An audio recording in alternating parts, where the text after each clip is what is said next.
जय हिंद। आज के इस वीडियो में हम लोग मैथ के एक important chapter profit and loss अर्थात लाभ एवं हानि के बारे में डिस्कस करने वाले हैं।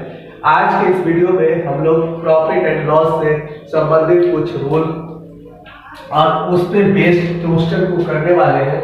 तो आइए शुरू करते हैं। सबसे पहले आपको बेसिक पॉइंट्स मालूम होना चाहिए, जैसे क्रय मूल्य क्या होता है, विक्रय मूल्य क्या होता है, लाभ क्या होता है और हानि क्या होता है। क्रय मूल्य जो होता है, जब आप किसी वस्तु को जिस मूल्य पर खरीदते हैं वो उसका क्रय मूल्य कहलाता है। विक्रय मूल्य किसी वस्तु को जिस मूल्य पर बेचा जाता है वह उसका विक्रय मूल्य कहलाता है। नेक्स्ट है लाभ। लाभ कब होता है? जब विक्रय मूल्य का मान क्रय मूल्य से ज्यादा हो तो लाभ होता है। और लाभ निकालने के लिए हम लोग सेलिंग प्राइस एसपी में से कॉस्ट प्राइस अर्थात क्रय मूल्य को सब्ट्रैक्ट करते हैं। ठीक है। नेक्स्ट आता है हानि। हानि कब होता है? जब कॉस्ट प्राइस का वैल्यू विक्रय मूल्य अर्थात सेलिंग प्राइस से ज्यादा हो, तब उस कंडीशन में हानि होता है। और हानि निकालने के लिए हम लोग कॉस्ट प्राइस अर्थात क्रय मूल्य में से सेलिंग प्राइस अर्थात एसपी विक्रय मूल्य को सब्ट्रैक्ट करते हैं, तो हानि निकल जाता है। नेक्स्ट आता है लाभ परसेंट और हानि परसेंट। एक चीज याद रखिएगा, लाभ परसेंट और हानि परसेंट जो है हमेशा क्रय मूल्य से निकाला जाता है।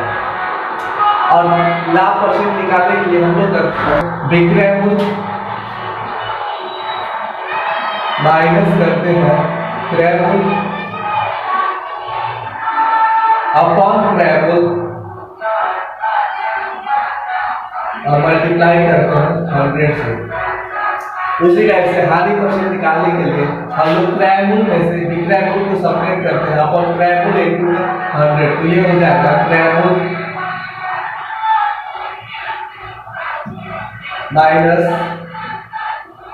विक्रय मूल्य अपॉन क्रय मूल्य मल्टीप्लाई बाय 100। एक चीज को याद रखिएगा, दोनों में अपॉन में क्रय मूल्य होता है।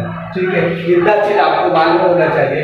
आइए देखते हैं किस टाइप का क्वेश्चन एग्जाम में बनता है और उसको सॉल्व करने का सही अप्रोच क्या होना चाहिए। देखिएगा फर्स्ट रूल है लाभ एवं हानि की स्थिति में विक्रय मूल्य निकालना।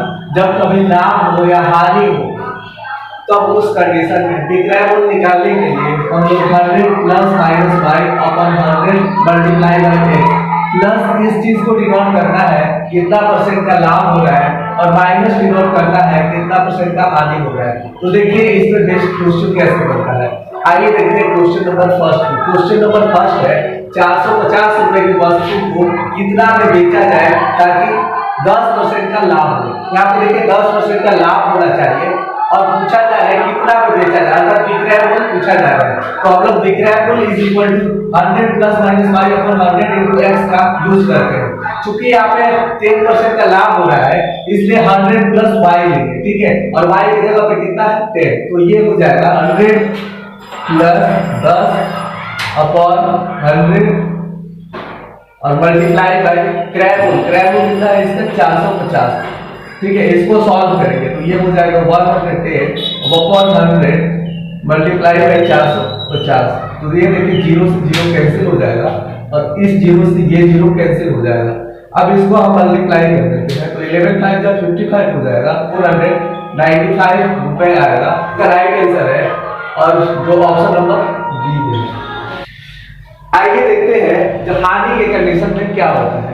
तो देखिएगा क्वेश्चन वही है, बस यहाँ पे हम चेंज किए हैं 10% यहाँ पे लाभ हो रहा था, अब यहाँ पे हानि करते हैं। तो देखिए क्या चीज करना होगा। इसमें देखिए वस्तु 450 रुपए की है और 10% हानि पर उसको बेचा जाता है और इसको भी पूछा जा रहा है विक्रय मूल्य। तो हानि की कंडीशन में हम माइनस का यूज करते हैं। तो ये हो जाएगा 100 माइनस 10 अपॉन 100 मल्टीप्लाई बाय 450। तो ये हो जाएगा 90 अपॉन 100 मल्टीप्लाई बाय 450। तो ये 0 और ये 0, ये दोनों 0 से कैंसिल हो जाएगा और इसको मल्टीप्लाई करेंगे 9 5 जा 45 हो जाएगा और 9 4 जा 36 प्लस 4 करेंगे तो ये हो जाएगा 40। 405 रुपीज जो है ये इसका राइट आंसर हो जाएगा। आइए देखते हैं नेक्स्ट रूल को। नेक्स्ट रूल है लाभ एवं हानि की स्थिति में क्रय मूल्य निकालना। पहले अभी हम लोग विक्रय मूल्य निकालना सीख चुके थे, अब हम लोग क्रय मूल्य निकालना जानेंगे। क्रय मूल्य निकालने के लिए आपको विक्रय मूल्य दिया जाएगा और लाभ या हानि दिया जाएगा और उसमें आपसे क्रय मूल्य पूछा जाएगा। तो क्रय मूल्य निकालने के लिए हम लोग इस फॉर्मूला का यूज करेंगे 100/100 प्लस माइनस y इनटू का x। जो डिनोट करता है विक्रय मूल्य को डिनोट करता है और y डिनोट करता है कितने में वस्तु को लाभ या हानि में बेचा जाता है। ठीक है, तो चलिए देखते हैं क्वेश्चन नंबर 2 को। क्वेश्चन नंबर 2 है 600 रुपए में किसी वस्तु को बेचने पर, यहाँ पे देखिएगा विक्रय मूल्य दिया हुआ है यानी कि एसपी दिया हुआ है 600, प्रॉफिट दिया हुआ है अर्थात लाभ जो दिया हुआ है वो 20% दिया हुआ है। ठीक है, तो वस्तु का क्रय मूल्य अर्थात कॉस्ट प्राइस यानी कि सीपी पूछा जा रहा है। ठीक है, तो सीपी इज इक्वल टू होता है 100/100 प्लस माइनस y इनटू का x और y जो डिनोट करता है वो लाभ या हानि को डिनोट करता है। तो देखिएगा ये क्या हो जाएगा सीपी इज इक्वल टू 100/100 और ये लाभ हो रहा है इसलिए यहाँ पे हम प्लस लिखेंगे 20 और multiply by selling price. Selling price कितना है 600। इसको सॉल्व करेंगे तो ये हो जाएगा 100/120 मल्टीप्लाई बाय 600। ये जीरो से ये जीरो कैंसिल हो जाएगा और 12 से इसको कैंसिल करेंगे तो ये 50 टाइम्स में कैंसिल हो जाएगा। ये बचेगा 10 इनटू का 50 यानी कि 500 इसका राइट आंसर हो जाएगा जो ऑप्शन नंबर। आइए देखते हैं हानि की कंडीशन में क्या होगा। अभी हम लोग लाभ की कंडीशन में देख लिए थे, अब हानि की कंडीशन में क्या होगा।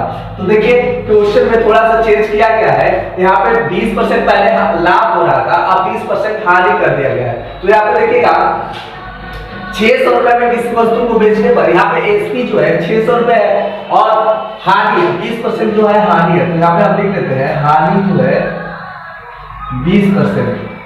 तो इसमें पूछा जा रहा है वस्तु का क्रय मूल्य, यहाँ पे भी सीपी पूछा जा रहा है। तो CP is equal to y, तो सीपी निकालेंगे सीपी इज इक्वल टू क्या होता है 100/100 और यहाँ पे हानि हो रहा है तो माइनस का 20 कर लेंगे और मल्टीप्लाई का सेलिंग प्राइस कितना है 600।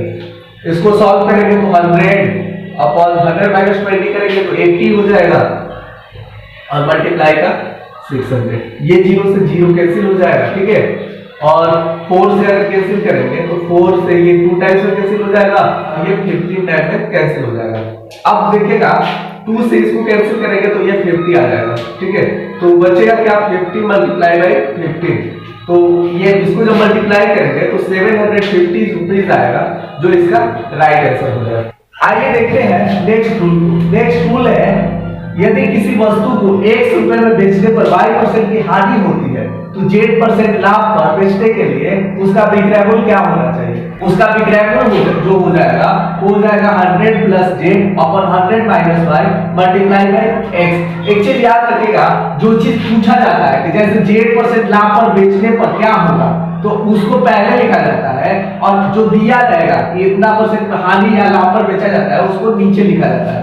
ठीक है, तो देखिए इसमें बेस्ट क्वेश्चन कैसा बनता है। आइए देखते हैं क्वेश्चन नंबर 3। क्वेश्चन नंबर 3 है किसी वस्तु को 480 रुपए में बेचने पर 20% का हानि होता है। ठीक है, उसे कितना में बेचा जाए ताकि 30% का लाभ हो। तो देखिएगा 480 रुपए क्या है विक्रय मूल्य, बेचने पर अर्थात विक्रय मूल्य है। तो यहाँ पे हम लिख लेते हैं selling price SP is equal to कितना है 480 रुपए। ठीक है, और लॉस कितना है 20%। तो यहाँ पे 20% लिख लेते हैं। उसे कितना में बेचा जाए ताकि 30% का लाभ हो। 30% का लाभ होना चाहिए। ठीक है, 20% होना चाहिए। न्यू सेलिंग प्राइस है फाइंड करना है। ठीक है, तो इसको फाइंड करने के लिए हम लोग एसपी इज इक्वल टू हो जाएगा 100 प्लस जेड का मतलब है कि कितना परसेंट उसको लाभ या हानि चाहिए। तो यहाँ पे इसको 30% का लाभ चाहिए तो यहाँ पे प्लस कर लेंगे 30। ठीक है, ये है 100 माइनस वाई मतलब ये है कि कितना परसेंट का उसको लाभ या हानि हुआ। तो उसको 20% का लॉस हो रहा है तो माइनस कर लेंगे 20 और मल्टीप्लाई बाय सेलिंग प्राइस जो प्रीवियस सेलिंग प्राइस है उसको लिखते हैं। तो 480 रुपए है, इसको सॉल्व करेंगे। ठीक है, तो ये हो जाएगा 100 plus 30 is equal to 130 upon 100 minus 20 is equal to 80 multiply by 480। Zero से जीरो कैंसिल हो जाएगा, 8 से ये 6 टाइम में कैंसिल हो जाएगा। 780 रुपीज जो होगा इसका राइट आंसर हो जाएगा जो ऑप्शन नंबर डी में है।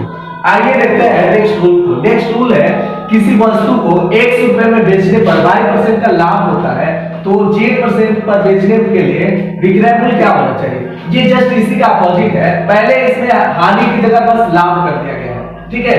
तो आइए देखते हैं इसमें बेस्ट क्वेश्चन। क्वेश्चन नंबर 4 देखिएगा, किसी वस्तु को 375 रुपए में बेचने पर अर्थात इसका क्या है सेलिंग प्राइस, एसपी कितना दिया हुआ है 375 रुपए, ठीक है, और 25% का लाभ होता है यानी कि प्रॉफिट 25% का है, तो उसे कितना बेचा जाए ताकि उसका जो 20% का हानि हो, यानी लॉस उसको चाहिए 20% का, तो उसका न्यू एसपी जो है फाइंड करना है। New SP is equal to हो जाएगा 100। देखिए जो पहले आपको चाहिए, मतलब ये चीज लाना है तो 100 माइनस का 20 कर लेंगे अपॉन जो पहले से हमको मालूम है उसको नीचे लिखते हैं, तो 100 प्लस 25 हो जाएगा, और जो प्रीवियस सेलिंग प्राइस है उससे मल्टीप्लाई करते हैं, तो ये कितना दिया हुआ है 375। 100 माइनस 20 करेंगे तो ये हो जाएगा 80 अपॉन 100 प्लस 25 करेंगे तो 125 मल्टीप्लाई का 375, ये 3 टाइम्स में कैंसिल हो जाएगा, और इसका जब मल्टीप्लाई करेंगे तो 240 इज द राइट आंसर, और जो ऑप्शन नंबर ए में है। आइए देखते हैं नेक्स्ट रूल को। नेक्स्ट रूल है जब कोई व्यक्ति दो वस्तुओं को समान मूल्य पर बेचता है और उसमें से एक को x% हानि पर तथा दूसरे को x% लाभ पर बेचता है तो उसे हमेशा हानि जो होता है x का x% होता है, ठीक है। आइए देखते हैं इसके बेस्ट क्वेश्चन पे। रहीम दो घोड़े प्रत्येक को 500 रुपए में बेचता है, यहाँ पे जो दोनों का सेलिंग प्राइस जो है वो 500 रुपए है, ठीक है। एक पर उसे 10% का लाभ हो रहा है, 10% का लाभ हो रहा है तथा दूसरे पर 10% का हानि हो, तो कितने प्रतिशत का लाभ या हानि होगा। तो इसमें देखिएगा इस ऑप्शन को देखकर भी बनाया जा सकता है, क्योंकि लाभ होगा नहीं, इसके वजह से ये ऑप्शन कैंसिल हो जाएगा, ये भी कैंसिल हो जाएगा क्योंकि इसमें भी लाभ दिया है, तो राइट आंसर हो जाएगा हानि। लेकिन इसको सॉल्व करके हम बताते हैं कैसे ये हानि होगा। तो देखिएगा x का x% अर्थात 10 का 10% इज इक्वल टू हो जाएगा 10 मल्टीप्लाई बाय 10 अपॉन 100, तो 0 से 0 कैंसिल हो जाएगा, इज इक्वल टू आ जाएगा 1%। 1% is the right answer of question number 5। तो अभी आप लोग जाने हैं कि लाभ एवं हानि की स्थिति में विक्रय मूल्य कैसे निकाला जाता है, लाभ एवं हानि की स्थिति में क्रय मूल्य कैसे निकाला जाता है। अगर किसी वस्तु को x रुपए में बेचा जाता है और उस वस्तु y% की हानि होता है तो z% का लाभ प्राप्त करने के लिए क्या करना होगा। और नेक्स्ट हम लोग पढ़े हैं अगर किसी वस्तु को x रुपए में बेचने पर y% का लाभ हो रहा है और अगर z% का हानि चाहिए तो उस कंडीशन में क्या करना होगा। नेक्स्ट हम लोग पढ़े हैं जब कोई वस्तु का विक्रय मूल्य समान हो और यदि पहले को x% लाभ पर बेचा जाए और दूसरे % हानि पर बेचा जाए तो उस कंडीशन में हमेशा हानि होता है, और यह हानि जो होता है x का x% होता है।